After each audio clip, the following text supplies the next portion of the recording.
Hello, children. This is Miss Gloria from New Life Church, and we're going to be continuing our series about the Ten Commandments. Now, you remember that last week I said that this Sunday was going to be Father's Day, and we already had a sign for it. Here it is with our road signs for the Ten Commandments. I put fathers and mothers in this picture because that's what our commandment is about. It says, "Honor your father and your mother, as the Lord your God has commanded you, so that you may live long and it may go well with you in the land the Lord your God is giving you." Now you notice that this commandment has a reason, and the reason is that our parents, most of the things they tell us are because they love us and they want us to do well and live a long time.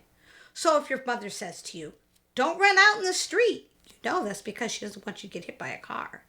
And if your father says to you, "Make sure you finish your dinner and eat all your vegetables," that's because he wants you to grow up big and strong. But we're going to talk about different ways that we can honor our fathers and mothers, sometimes maybe things we didn't think about so very much. A lot of these things come out of the book of Proverbs, which is a book of very good advice in the Bible. Here's the first one. I have a picture. It's the listening ear. The most important thing we can do to our parents is to listen. Let's hear what Proverbs says. "Listen, my son, to your father's instruction, and do not forsake your mother's teaching. They are a garland to grace your head and a chain to adorn your neck." It says that listening to our parents is like wearing a beautiful crown or like beautiful jewelry. And the fact is, a lot of times we don't really do what our parents say because we weren't listening very well.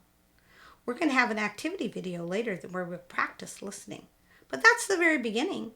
The very beginning of honoring your parents is to just listen to them. Eventually, you'll be a grown-up, and your parents will be much older too, and they won't be telling you what to do all the time, but they still need us to listen to them. Usually, they've lived longer than we have, and they have lots of wise advice. Let's see what else Proverbs has to say. Here's one.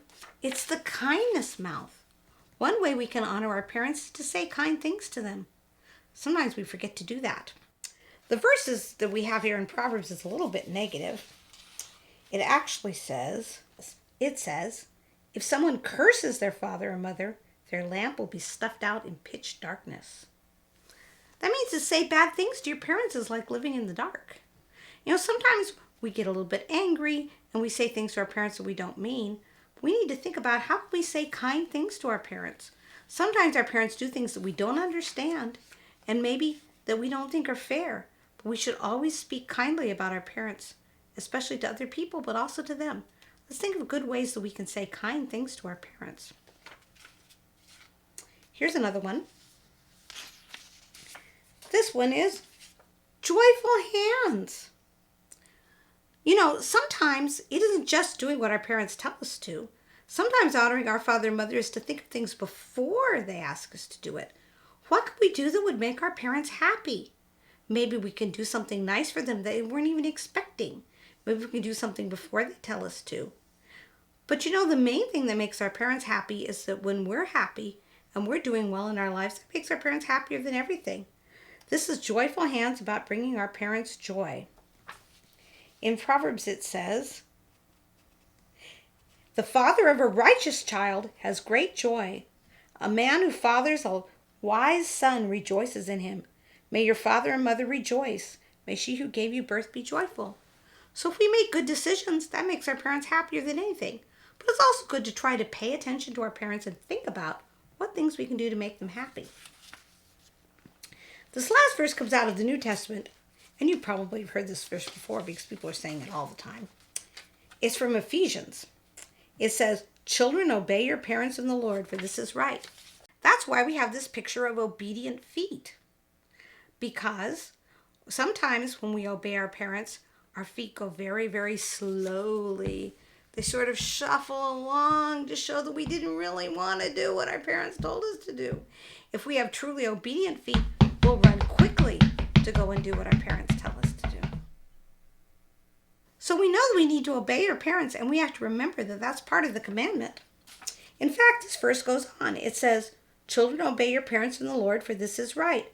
Honor your father and mother, which is the first commandment with a promise, so that it may go well with you and that you may enjoy long life on the earth. Things will go better for us and we'll live longer if we listen to the advice that our parents say. So let's remember what ways we have to honor our parents. We have to honor our parents with listening ears, with kindness mouths, with joyful hands, and with obedient feet.